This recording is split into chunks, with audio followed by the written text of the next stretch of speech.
Namaste, everybody. Good evening, India, and good morning, America.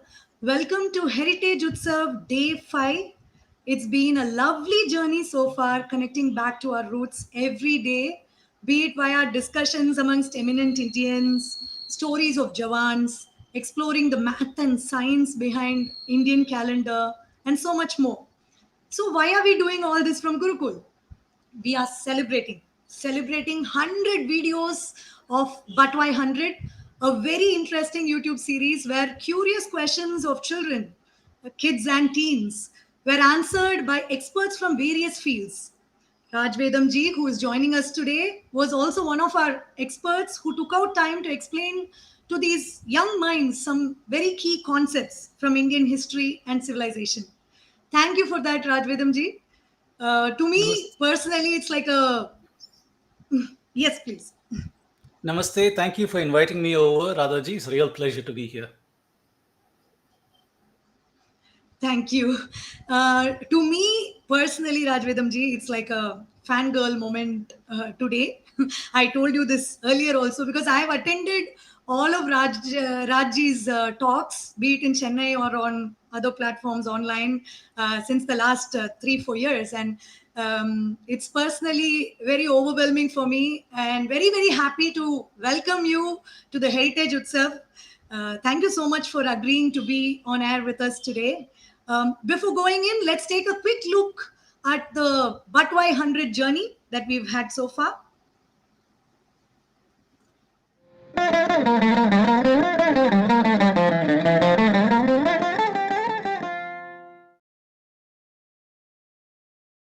Does the concept of karma apply to children also? If God have a friend, did ancient Indians invent aeroplane? Or miss a secret mantra?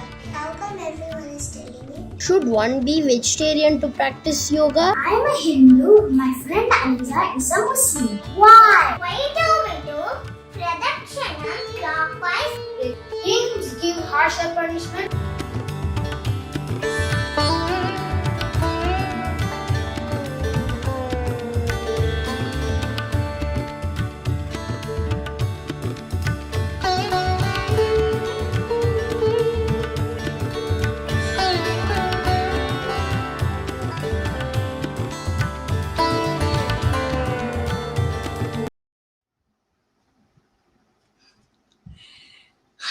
And it was 100 questions and so many lovely experts who took it on themselves, who took on the responsibility to answer all these young minds. And at this juncture, we would like to thank our title sponsors, Kadush. It's your one-stop solution for all extracurricular activities that you would like your child to enjoy. This is like a Netflix for kids with a range of courses to choose from. Do visit Skadush's website to know more. Today we have with us Raj Vedam ji. A quick introduction about him. Dr. Raj Vedam obtained his master's degree in electrical engineering from Indian Institute of Science, Bangalore, and PhD also in electrical engineering from Oregon State University, the US. He has over 26 years of professional experience in power, electronic design, automation, and oil and gas industries, and has worked in applied mathematics and engineering across multiple disciplines. He has several patents and international journal and conference publications too. Working at the confluence of applied mathematics, engineering, algorithms, and computer science, and using tools of archaeogenetics, archaeoastronomy, archaeology, and pursuing evidence of knowledge transfers from ancient India. Dr. Raj Vedam ji has put forward a strong thesis with verifiable facts on the antiquity of the Indian civilization and the many discoveries made in ancient India. He has delivered over 100 lectures in India and the US on the subject of scientific validation of narratives on the history of India, in which he has developed a deep interest. So, he has conducted a dozen high school teacher training workshops also in India on a multidisciplinary approach towards history. So he has also revised history textbooks for Texas Education Agency as well as the state of Telangana. Raj Vedamji also serves as a director of Arsha Vidya Satsanga, a non-profit focused on Indian education based out of Houston. So that's quite some impressive scientific background to you, Raj Vedamji. First question to you for the day is, you have been in the corporate world, you've seen it all. So, what inspired you to take up Indic studies? What was that turning point, and what prompted your shift to research on Indian civilization and history? Oh, thank you. Thank you for the lovely introduction, Radhaji. So, uh, I still am in the corporate world. So I still work in the corporate world. I still do a lot of research studies and those and so on. To me, these are not mutually exclusive. To be in the corporate world entangled with science, research, and the economy and other things does not mean that one does not have interest in our past identity, who we are, civilization, and so on. To me, they are the same because fundamentally, at the heart of both is a very important thing. It is the very identity of our civilization. If you ask, what is the goal of the Indic civilization? For the longest time, our goal has been to appreciate truth. It has been to dispel the avidya about our true nature and then appreciate that we are part of Paramatman. This is our civilizational goal. Wherever you go in the past and look at the rishis, whichever sampradaya you see, they're all saying the same thing, that we are on a quest for knowledge, for truth about who we are. So our civilization has been one of seekers. We are seekers as opposed to some who are followers. We are seekers. We seek the truths, and we seek the truth through the darshanas that our rishis have told us, through logic, through rationality, through perception, through inference, through Shabda Pramana, so many other Pramanas that we have. We use all these tools to understand reality. For example, what do I do as a scientist or as an engineer? I capture physical reality or my understanding of it in terms of mathematical equations, which we call models. So we have these models of reality, whether it is a power system or whether it is an electronic chip that I'm designing, or maybe it is the oil and gas industry, something over there. There is a view that I have of that reality, which I capture in physical equations. I program it on the computer, I test how it is behaving, and use it to do some real world activity. In the process of doing that, I realized that the truth I've realized about the external world is not enough because my models are not good enough. Then I figure out, where should I make the model better? How should I infuse more reality into it? How do I make it more complex or more parameters, tune it better, make it understand? So you see, the quest for trying to get excellence in the scientific world is exactly the same as understanding our civilization's quest in who we are. We are on a journey of truth. So I see no dichotomy between my being in the corporate world and mine being in this space also. And your question was, what inspired me? I guess for everybody there is a story in their childhoods, and for me it is one of I grew up in an India where there wasn't television the way there is. You have satellite TV today, streaming services. When I was a kid, we didn't have those things. We had the radio, and come on, you're not going to get a kid by tuning into the radio. So we read. We had libraries. We tremendous numbers of books and comics and those kind of things. And I read. I was a voracious reader. I would read all the books that kids of my age would read in high school and middle school, Enid Blyton and Biggles and Hardy Boys and all these kind of books I would read. in addition to that, we had comics, so many different comics revealing us to us a very, very westernized world and what it was. At the same time, I was very fortunate that my father had an excellent library of books, Indic books. So he had got books by Chinmayananda, he's got books by various teachers and so on. So I remember he subscribed to journals like Bhavan's Journal. He had subscribed to several other Indic, Tapovan Prasad, and other such books, magazines, which I used to read as a kid too, because our minds are hungry. We wanted to read and get entertained. Our entertainment was reading stories and so on. So I read everything without discrimination, whether it was a Western book, Indian book, I read it.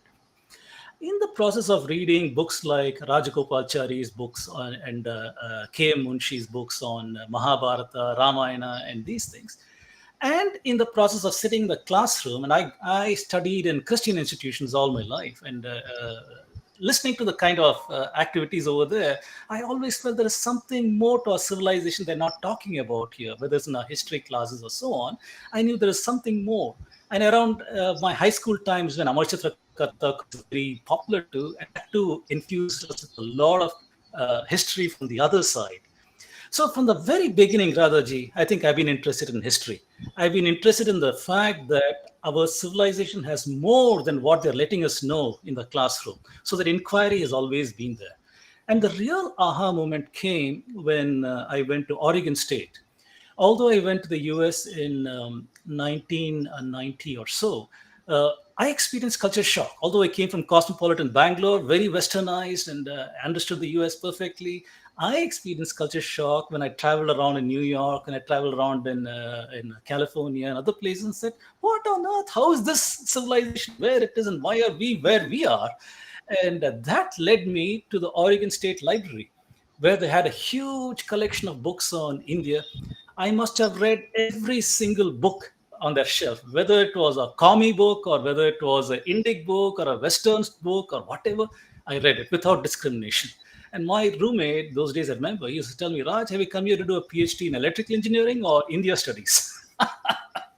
So that is the number of books I used to borrow and read.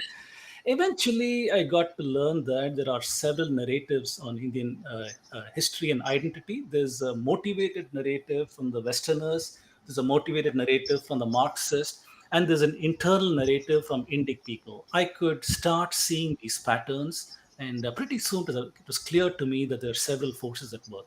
So that rather is what led me into reading a lot on the Indian civilization. So there was a process of ramping up, reading books and so on.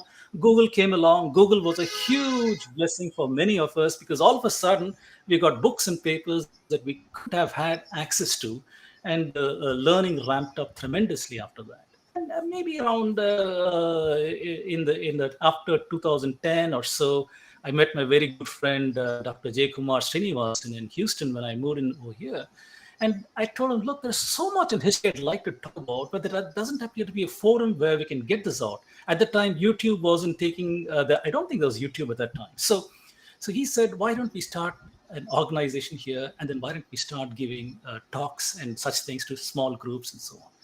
That is how this public outreach also started. And eventually it grew from there. So there's a long answer, but that's my journey.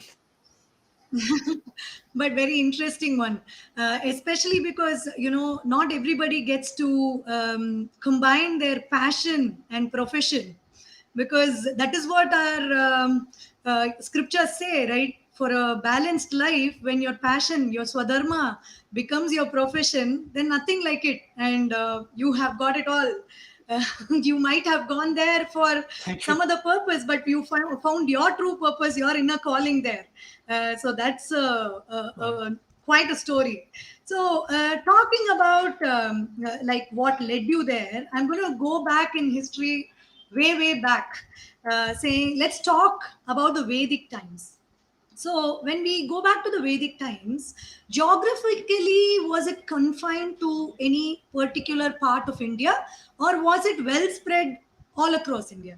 What is your take on this? That is a great question. That's a great question. So the popular narrative today will have us believe that the so-called Vedic culture came from the so-called Aryan invasion in 1500 BCE from Central Asia to northern India. And these Aryans who left their women behind, only the men came, by the way, and they supposed to have overrun all of northern India and chased these poor guys over there to the south, who became the so-called Dravidians. So by 500 BC, we see Dravidians in the south and Aryans in the north. This is a story. And according to that story, the Vedic culture was concentrated initially maybe in the northwest region, spreading over to the Ganga plain, and then pushing to the south and imposing their social structures on the south. So these are the kind of narratives. Our textbooks even today carry these kind of narrations. However, we need to always question these narratives, because our shared experience, our lived experience, does not gel with the kind of narratives in our textbooks. When that happens, a red flag must go up. To me, it's like a model. This is a model that you propose for how Vedic culture is in India, but then I'm seeing some outliers. I'm seeing some evidence does not fit your model. So I'm going to ask a question: what is wrong? Is the model wrong? Is the data wrong? Are the inferences wrong? Are the methods wrong? So the scientist in me examines these things. So in the process of doing that, if we look at various things, for example, today there's a narrative that says in southern India we have the so-called Dravidian culture, and in northern India you have a so-called Aryan culture. There's a so-called two language families, the so-called Indo-Aryan family in the north and the so-called Dravidian family in the south. These are all the received wisdom from colonial times to present times. Let us look at the evidence. It's not me, but a couple of experts. You can take Dr. Nagaswamy, for example. Nagaswamy was the ASI Director General for Tamil Nadu Circle for 40 years or 50 years, and he retired after a long life in a career in this area. And he wrote a book, Tamil Nadu, Land of Vedas, to document his understanding, his examination of coins, literature, and so many aspects of the Tamil culture. And he says that there is absolutely nowhere in the Tamil literature, whether you go to Sangam period, the earliest Tamil literature, or later, it's deeply intertwined with Sanskrit. And for example, he's saying that if you even take works like Silapatikaram or whatever, they're talking about Vedic rituals over there. You see the Vedic ideas everywhere. There is Vedas just about in every aspect of Sangam literature. Many people have today say, Nagaswamy, he's a Brahmin, what do you expect him to say? And there's nothing else. So this kind of bigoted narrative has come in today from some people. Very well. Let's take the word of Professor Shulman. Shulman is a professor from Hebrew University, and he wrote a book, Tamil, a biography, about 4 or 5 years ago. And in his book, he does a deep study of Tamil poetry from Sangam era onwards to the present times. And he too says there never was a time when Tamil existed independent of Sanskrit in the Vedic culture. A very strong statement from a researcher, serious researcher in this field, who's saying exactly the same thing.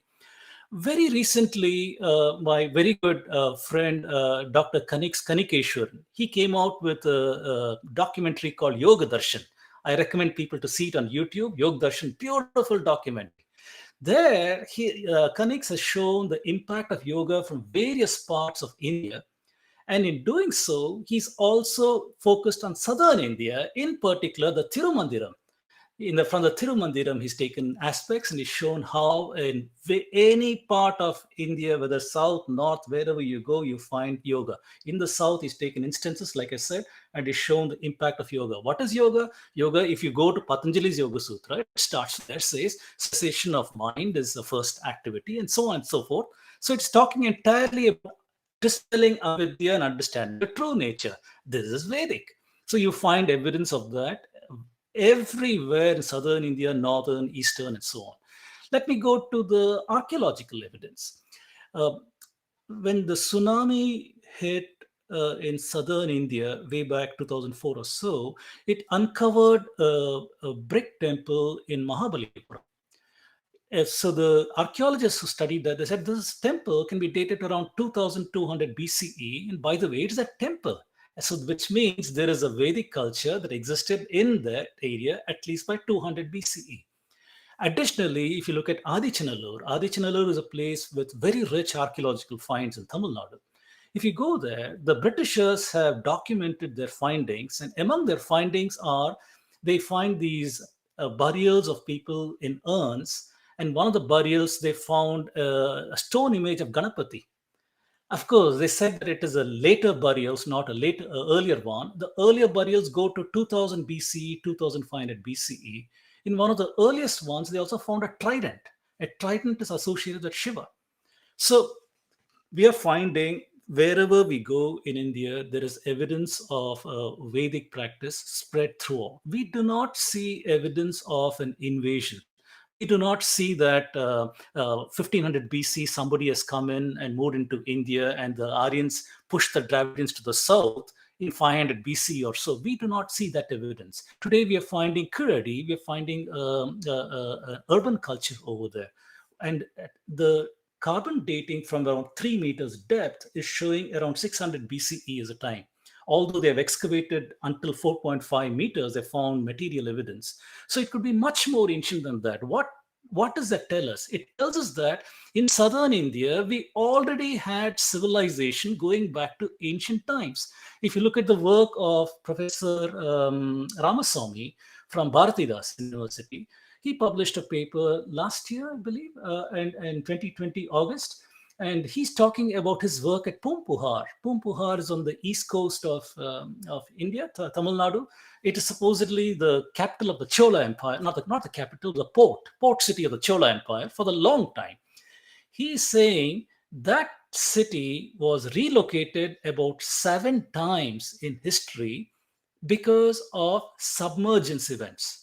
These submergence events can be tracked all the way to the ice ages.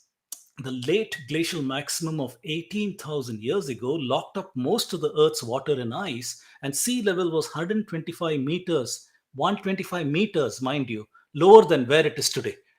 So that is a time you could have walked from India to Sri Lanka, for example. And at that time, he's saying that Pumpuhar, there was a harbor over there, an artificial harbor, about 25 kilometers out into the Bay of Bengal, at a depth of around 400 feet or so, 122 meters. He found evidence of a city. So I think, rather, the point is that archaeologically, we are finding cities in southern India or civilization in southern India, whether you go to Ariyamedu, whether you go to Kiradi, whether you go to Pumpuhar, we are seeing evidence of ancient settlements that qualify as complex in terms of port behavior, in terms of trading materials they had, which is urban in a sense. And not as if the urban Harappans were driven south and cities in the south were established after 500 BC.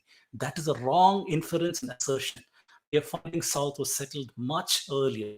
All this goes to show that India had a common culture from the longest time. One cannot say that Vedic culture was geographically located only here and not here. Finally, one last piece to mention here is the genetic evidence. So many geneticists have come and tried to see, is there a difference between the so-called northern Indian, so-called southern Indian?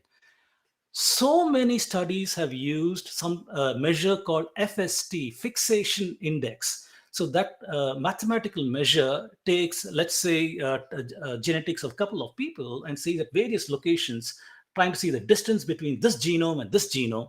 And they're saying all over India, we are seeing uniformity. We are not seeing any kind of two people that somebody came from Central Asia over here and this is what happened. Although there are mathematical models proposing these things, I have critiqued these things on various grounds and said that the evidence shows ancient people living in common contact with a common culture for the longest time. Long answer to your question, Radhaji, but that's where we are. So it is not restricted to one area. That is the answer. Because I've heard you give the same answer with so much of passion multiple times at multiple places. But we need to hear it because it's an evidence-based approach towards history. Because you mentioned genetics, you mentioned archaeology, you mentioned artifacts being found. So everything leads to the common inference. That's what you're saying. Right. So back to my next question. So over the ages that we have seen, what has been the role that women have played through every era? What has been their role in the society, in the household, and how were they treated?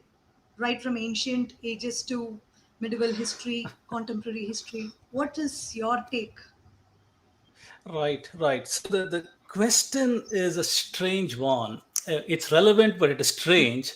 It is strange because it comes out of a culture in the West that has seen the need for something like feminism and feminist studies. Because it comes from a culture that has traditionally, theologically placed a woman as inferior to a man. It comes from a theology that says that God created man first and put him to sleep, and from his rib, he made a woman, an inferior being. So, from that point onwards, a notion, patriarchal notion, has been inbuilt into people who follow this ideology that women are an inferior being. The question is, does such a notion have to be asked or mapped to the Indian context? And that is a relevant question to ask. This is relevant in that context because they have treated women in that way. So it is necessary for them to confront it and ask such questions. What about India? So there have been a whole lot of academics in India since 1947 and maybe even earlier who have tried to map the Western experience into India, trying to say the problems that the West faced are similar to the problems that India has faced, and therefore let's map this women issue also into India, because I think when the British came, they observed certain things and they started saying these things. So that notion itself was wrong. That is what we see. In our traditional literature, if you go back to the most ancient Rigvedic concepts of creation, we see Devi in creation. It comes from Devi Suktam is talking about the Devi. She's everything. She is everything. And everything comes from Devi. That is one aspect of creation. Just like we have two or three aspects of creation in the Rig Veda, this is one aspect. We are seeing Devi in Ardhanarishwara. We are seeing that you cannot have one without the other. Equal, not as a one is inferior, one is bigger. We are seeing Devi in every aspect we worship and idealize, whether it is Saraswati with learning and music and talents, whether it's Lakshmi with prosperity and happiness, whether it is Durga with health and protection. We have idealized these notions and said that Devi protects us in every one of these things. In our culture, we are seeing women celebrated in every period of time. Any place you take, any period you take, you will find women poets. You'll find women mystics. You'll find women warriors. You'll find women rulers. So we find this in every part of India, whether it is southern India with Kittur Rani Chennamma or northern India with Rani Lakshmi Bai. We are seeing proud rulers getting out there, taking their babies with them to the battlefield and getting out there and getting the work done. I mean, what can be more inspiring than that? So we have seen this culture has celebrated women. At every point we have done that. Our samskaras, so many samskaras, they deal with and the shastras that we have, they deal with everyday life. And we are seeing the recommendations that our rishis have made and our thinkers have made, and how harmonious life can come about in India. There is nothing to state that this is inferior, that is better, or you're relegated to a role like this, or such things. That is not at all the case. In this case, we're seeing an equal shouldering of responsibilities. If you take the marriage vows that every couple takes, we are seeing once again equality over there. We're not seeing things that thou shalt obey thy husband. We're not seeing that. We're not seeing things of that nature. We're not seeing things that take a stick and beat your wife if she doesn't obey you. We're not seeing things of this nature. If we go to even the conversation that Yajnavalkya has with the Rishini Maitri. Maitri is confronting Yajnavalkya in the court of the king and asking him questions. She's asking him questions on cosmology. She's asking him questions on love. She's asking him questions on various aspects, and he's answering that, which shows that even women could come and challenge the most learned rishis of that time. We are seeing women who had equal access to learning. In many of the temple architectures, we are seeing the Yajnopavita, the women all have the sacred thread, right? You're seeing that also in several of the temple sculptures, especially in southern India. You're seeing that. So this says that women had access to education, women were rulers, like I said, women were warriors, women have enough number of women who are mystics, whether you take from Andal in Tamil Nadu or Mirabai over there, wherever you go, we are finding women as mystics everywhere. Poets, I don't even have to say that there's so many. So bottom line, I think in the Indian civilization, at every point of time, there has been no dichotomy in the gender role. Such a mapping of Western problem to India is motivated and mischievous. It is not correct to take the problems that we have because of several deracination events that have happened in India. And today we have got a lot of problems in society because of that. It is not correct to take these problems and map it back into our civilization. Our civilization has idealized and has said this is what is the top down approach to looking at who we are. If you take the bottom up approach, which is what the subaltern approach is, where you're amplifying voices, individual voices, yes, you're bound to amplify the noise. The question is the noise representative of being mapped to the entire civilization going to the past? And that is a wrong assertion. So we should look at India from the top-down perspective that sees women are not inferior, women are equal, women are powerful. In our stories, we have enough of Puranic stories where women are prevailing over mothers and things like that. The entire Mahishasura Mardini Stotram is talking about how Devi is conquering because none of the Devtas could conquer this beast. It is Devi who had come with all the weapons and killed the beast. So, bottom line, I think mapping of the feminism problem from the West to India, especially to the ancient India, is incorrect. After Indian society was disrupted by Abrahamic introgression, people like the Muslims as well as the Christians, then we have had several problems with how women were treated. When women were being captured and sold as slaves in the markets of Baghdad or Central Asia and places like that, society has reacted in a certain way. When women have been looked as objects of lust and other such things, women in present times, especially with Hollywood and Bollywood and whatnot and so on, again, society has reacted in a certain way. So the problems of today are in no way a reflection of the society values and aspirations to which we as a civilization belong. So we need to get our thinking very clear that question not really to be asked the Indian civilization because we have never historically had this problem. If we have this problem today, we need to find solutions that are relevant today. Maybe taking inspiration from our civilization for this. Thank you, thank you. That was very beautifully put. I've seen you, Rajji, do this many times where when there is a statement, you go to the source of the statement and you try to see if the source is valid. And that is where you start your argument from. So that is connecting to my next question, actually. Today on social media, like social media has been a big boon. Scholars and researchers like you are across the globe to us, but you're able to talk to us now. So scholars, researchers, stalwarts have been able to get their view across to millions beyond geographies. So it is also that there are lots of information and before consuming them, what kind of analysis should we do? So, how do we ensure we consume authentic information? What would you advise our viewers today?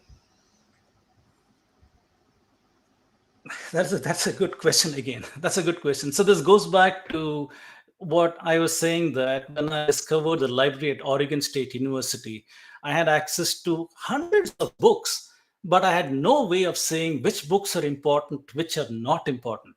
So I read initially indiscriminately, and that indiscriminate reading called for one or two things. One is to understand what the book is saying and put it away, and then read other books, eventually try to look for a pattern and try to see, yes, there's a framework. There are frameworks that are applied in the narration, and these books belong to this framework, these books belong to this framework. So trying to get such kind of an understanding is a PhD level endeavor, I would say, because that's what a PhD does. He does a literature review and tries to understand what I've done, the Shabda Pramana, if you will, what have others done, and try to understand the relevance of that in terms of perception, inference, and do their work. Similarly, over here, we are in a situation where we have so much of information. Let me give you an anecdote.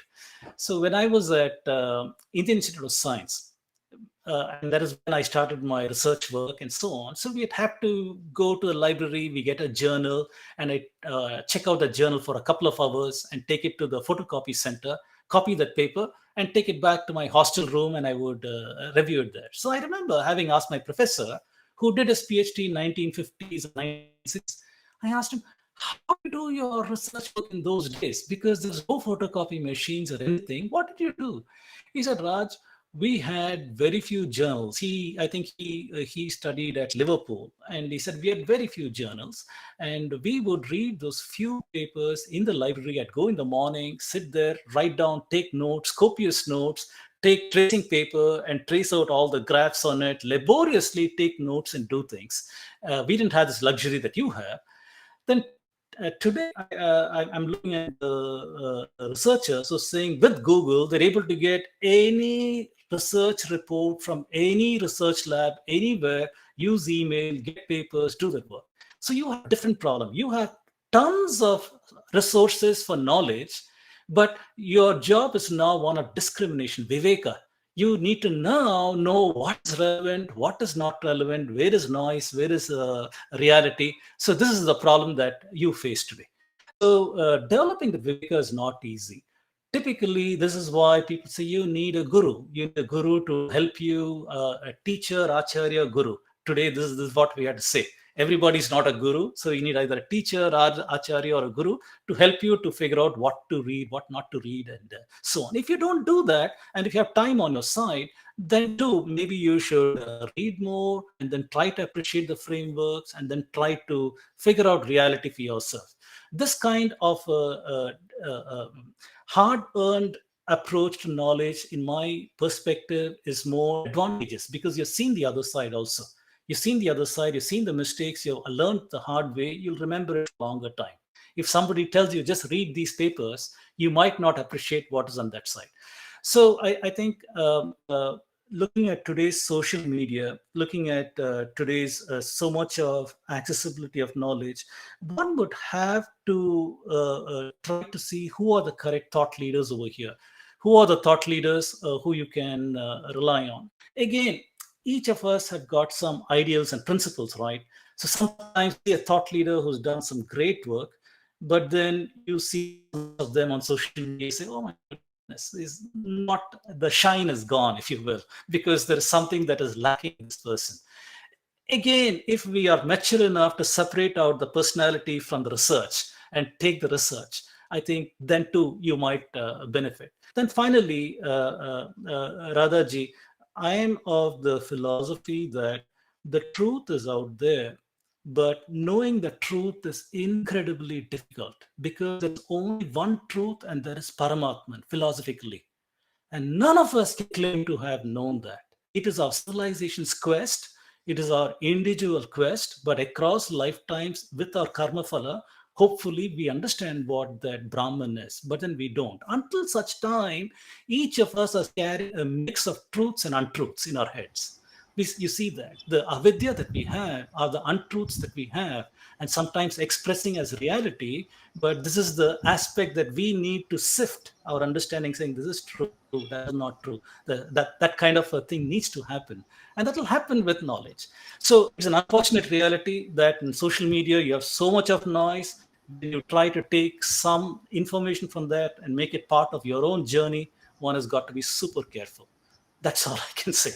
It comes with maturity, it comes with your karma, it comes with your understanding of the situation you're reading, how much time you've invested in understanding these things. Everything will help you construct a version of reality, and you have to be careful about the reality that you're taking. Again, there are many places where you can't say, yes, this is correct and that is wrong. Even such an assertion that you're right and he's wrong is a strong one. And the deeper you go into theory, the more the chances it becomes vaporware. What do I mean by that?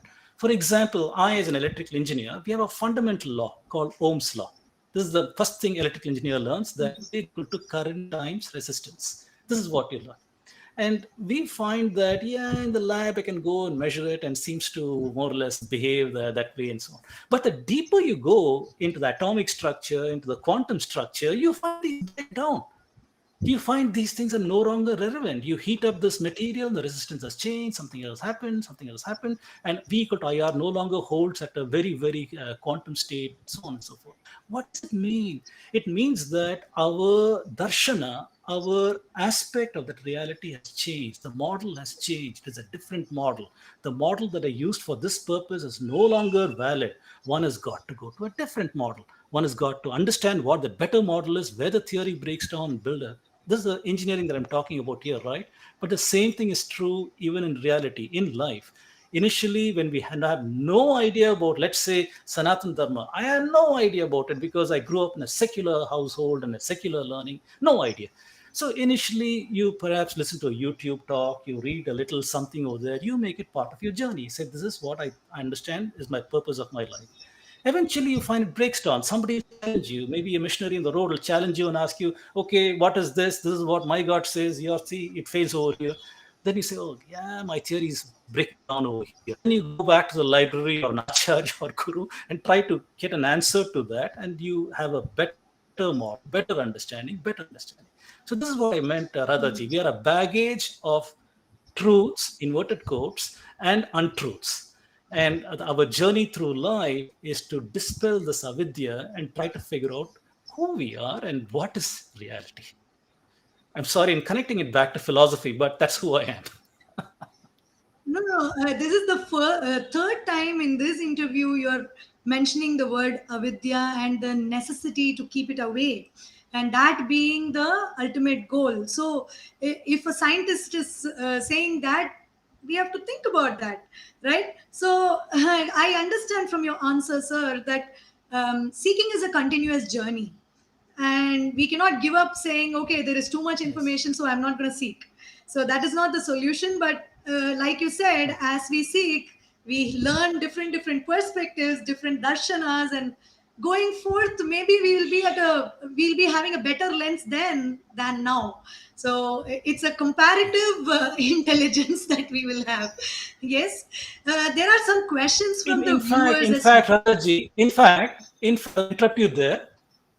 I'll interrupt you there. In fact, this is there in the Bhagavad Gita, where Arjunas are telling Krishna, Bhagavan Krishna is saying, look, you have told me so many things to do, but I don't think I will succeed because I'm an inferior being. I'm a mortal, so I can't accomplish at all these things. So am I not lost? I don't enjoy the world of objects. Neither do I accomplish this higher goal, jnana, that you're talking about, Bhagavan. So am I not lost? Krishna doesn't know. No. Nobody who's lost who embarks on this knowledge of journey. So Krishna says the message of karma phala, that as you work towards the goal of knowledge, in the next birth, your karma will be such that you're closer to a spiritual goal. You're born in a situation where you're conducive to a spiritual goal. So this message resonates in our civilization again and again. Even if your learning is limited in this lifetime, do it. Go after the truth. Understand the truth. It gives us the confidence to continue the journey and not give up. Right. Here are some quick questions from the audience. We'll go quick because we're running short of time. How should we explain all the actual facts to our kids with all that in the textbooks which are not factual? Since whatever teachers tell is actually correct or wrong in their minds. It's a catchy situation. So how do we resolve this? Yes. It is. And the teachers in my workshops have asked me the same thing. They say their job is to teach according to the curriculum so the students will pass. So they cannot teach these things. My recommendation to them has been, in your class, when you're handling, let's say, the Aryan invasion aspect, you tell them, dear children, there is one more thing that scientists are discovering today, that they are discovering these evidences that don't fit with this old theory. So that things are changing. Maybe tomorrow there'll be a different theory that comes, but as of today, this is what people are saying. But learn that scientists have done these additional things. The point is to at least give that seed into children's mind. Once you germinate that seed, the child might not learn today, but don't worry, that's going to happen. 5 years down the road, 10 years down the road, that kid will say, teacher in my class told me that. What did she mean? Or my mom and dad told me this. What did they mean? And the child is now embarked on a journey of its own into the future, trying to understand where the reality is. So don't underestimate the power of telling a truth to a child, whatever be the age. You say, this is what this one is, but remember, know that there are other ways of looking at it also, and here's one another way of looking at it. That will infuse critical thinking in your child and hopefully a different journey.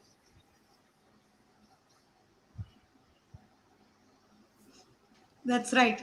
So this is actually many parents' concern, not just the teachers' concern, the parents' concern also, because I know of people, parents who are Indic Mhm. inclined, truly Bharatiya at heart, who tell their children, you write both answers. You write this answer also, that answer also. Hmm. When you write your exam papers. So it's a brave step by Hmm. a Hmm. parent to make sure their Right. child, actually seeks the truth. The next question, going on to the next question, what do you think is the way forward for Indian civilization or the Indian society? Oh, if only we had the way to script it, but we can't. We don't. The scripting of our nation's destiny is in the hands of the lawmakers. The lawmakers who you have elected, they have the power to bring forth bills that will govern how and the route that a civilization will take. For example, when the UPA government was there, they brought about certain laws that were inimical to the Indian civilization. Things like the so-called Right to Education Act, which put an unjust burden on Hindu schools as a majoritarian schools. They had to bear a financial burden that was not put on the so-called minority schools, and that has led to an imbalance in the way education is done. This was done by the UPA government. Similarly, the UPA government also brought about something called the Superstition Act, which only targeted what they called were superstitions of Hindus. They did not think it necessary to see superstitions in other religions too. So this way, the governments in power in state or the center, they script the laws that will govern the destiny of the nation.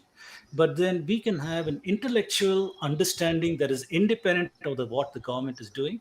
That is what hopefully I am trying to do, and several people are trying to do, much more accomplished people than me, people like Rajiv Malhotra, Subhash Kak, and so many other thought leaders are out there trying to tell us what is our identity, what is our past, and what is who we are and how we should proceed into the future.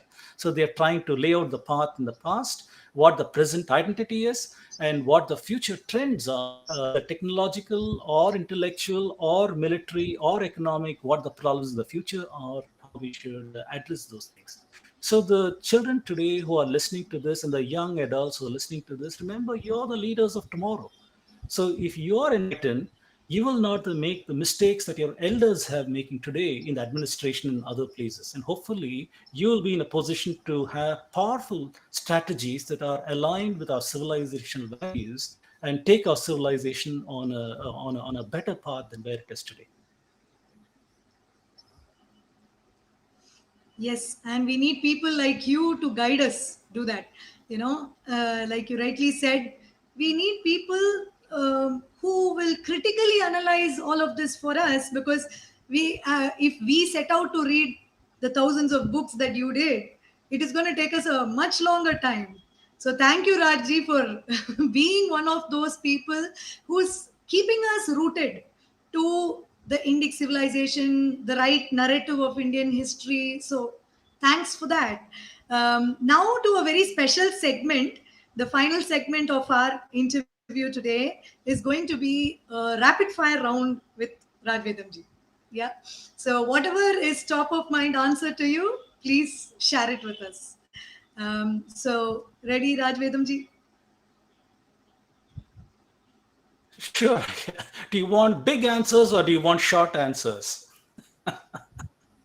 Um, Short answers. If you want to expand on them, please feel free to. Okay? Okay. We Okay. have the time. Okay. Right. The first question: coolest ruler from Indian history, according to you? Oh my goodness. Okay. Not something I have thought about. I would probably first deconstruct the word coolest, what that coolest means. I'm not very sure what cool means over here, but Krishna Devaraya. Krishna Devaraya was somebody in the Vijayanagar Empire who inherited a small region in southern India when he started out his rule. And eventually, he was able to go all the way from Orissa through Tungabhadra River and all of southern India under his domain. And that has given us a powerful legacy. And that legacy is all the existing temples in Karnataka and Tamil Nadu are thanks to him. If he had not put a wall between southern India and the Islamic invaders, they would have destroyed almost every temple in the south. We would not have any temple that is like in northern India. Most temples are 200 years old only. You don't have ancient ones. But you go to Tamil Nadu, you're going to see Chola temples that are 1100 years, 1200 years old, 1300 years old. This is because thanks to Krishna Devaraya. So I think he was one of the coolest rulers in that context. Lovely, lovely, lovely answer. Lovely answer. Next question. Biggest lie that we still study in textbooks, according to you? To me, it is Aryan invasion theory. The Aryan invasion theory is at the root of all our identity issues. Who we are as a people, the antiquity of our civilization, everything goes to that fundamental aspect. That Aryan invasion theory also says that India is a young civilization after Harappa, when Magadha came along. Therefore, all of Indian knowledge cannot have come from India, but it came from Babylon, Greece, and other places. So, whether you're talking about the knowledge systems of India, or whether you're talking about the antiquity of Indian civilization, or our identity, are we Aryans, are we Dravidians, are we one people, or what, all those kind of ridiculous notions, everything stems from this lie of Aryan invasion theory. Is it an into India or is it an out of India? That is the point. And that is the biggest lie, according to me, based on the evidence in our textbooks. Right, right. Thank you so much for that. The next question: the most prosperous city ever from ancient India. Goodness, so that is a tough one again. That is a tough one. That is a tough one. So we have had so much of Could prosperity be in any period of various time. parts of India for the yes, yes, yes. Point is that Indian culture and civilization has been such that the shastras and the dharma of rulers has been such that wealth has been created in various points in time and accumulated. As an example, I'll give Padmanabha Swami Temple in Kerala, which was luckily sheltered away from British looting and from Islamic looting for the longest time. And recently we go there and we see that there's unimaginable treasures that have been accumulated in this temple. This is just one temple. This is just one temple of the thousands of temples that we have had, whether in northern India, southern India. I'll give one more anecdote. I went in 2013 or 14 to the Somnath temple in Veraval in Gujarat with my daughter. And I was telling her about how many times this temple was looted by the Islamic people. And what was the reason? Because this temple was with the in Gujarat. Obviously, Gujaratis for the longest time were traders. Whether you're going to Harappa times at Lothal or Baruch or Indo-Roman trade, it was the Gujaratis who were the traders. So they went, traded, Vaishyas, made tons of money from ancient times. And their temples were amazingly rich for the longest time and magnets for these Islamic terrorists who came and took away much of this wealth. So in Somnath, when we went there, the temple was closed that day. The reason is the local businessmen had wanted to give a gold girdle for the Murti, and it was about 20 kg gold or something like that. And that was closed on that day so they could install that. So the next day we went and had a darshan, and I was telling my daughter, this is exactly how temples became wealthy in the past, because that town ruled by Rajadharma ruled nicely, had prosperity. Traders could go make their money, gave their offerings to temples. Temples took care of livelihood of a lot of people as well as learning and such things. So everything was a positive reinforcement over here. Temples grew wealthy. Before our eyes, we are seeing how Somnath temple is becoming rich. Just like Tirupati temple has become rich by offerings, the Somnath temple will eventually become rich. So answering which is the richest city is a difficult question. I think almost every city in India was rich at some point or the other until it was looted by looters. Super. Very, very proud to hear that actually. Gives a good feel. The next It's question. factual. This is an interesting one. If you are granted the right resources, be it the money, skill, knowledge, etc., and asked to excavate any place in India, where would you dig? Good question. That's an excellent question. Excellent question.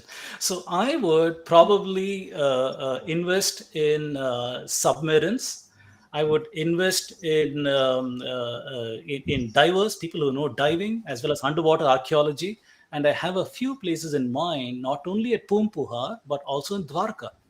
Dwarka has, in 2003, they came out with a paper. Who is they? National Institute of Oceanography in Chennai, who took a ship with sonar and they mapped the ocean floor to lay submarine cables.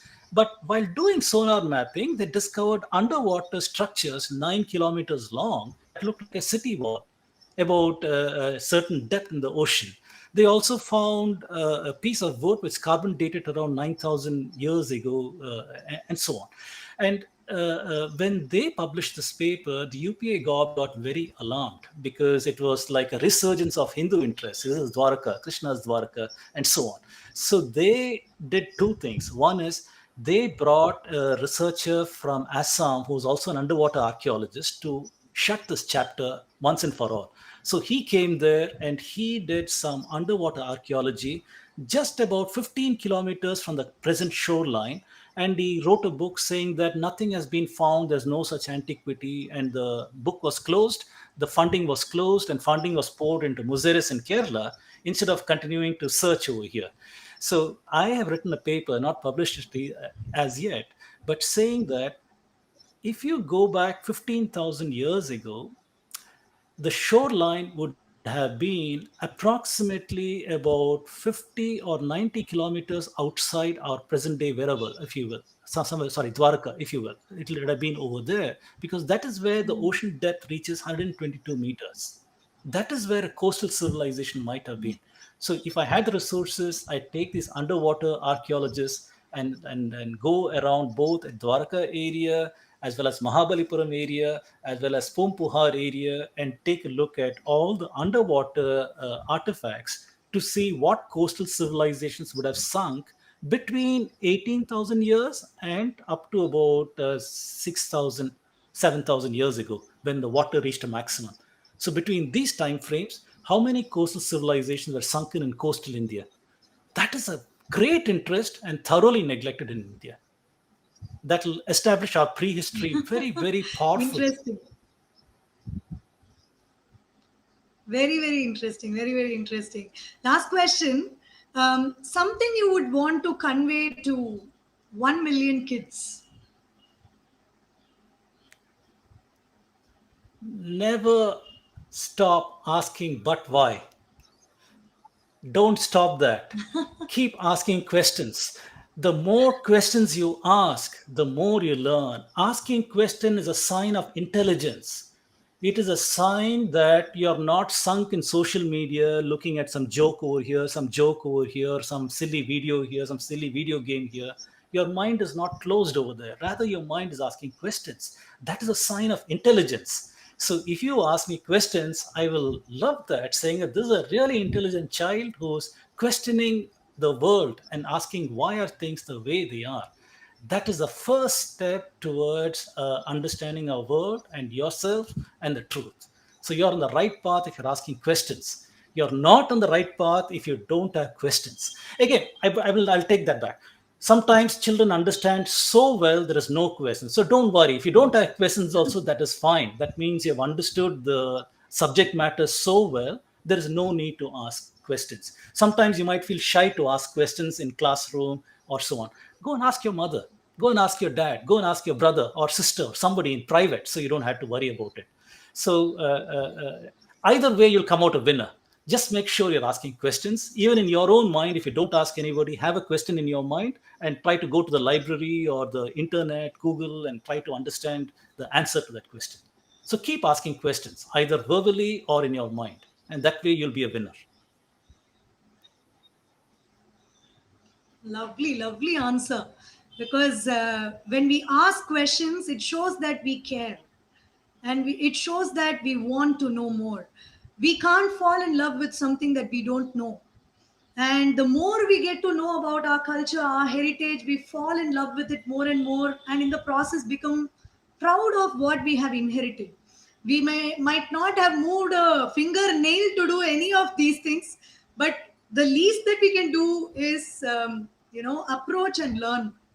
So thank you for that last answer. It was very inspiring to speak to you.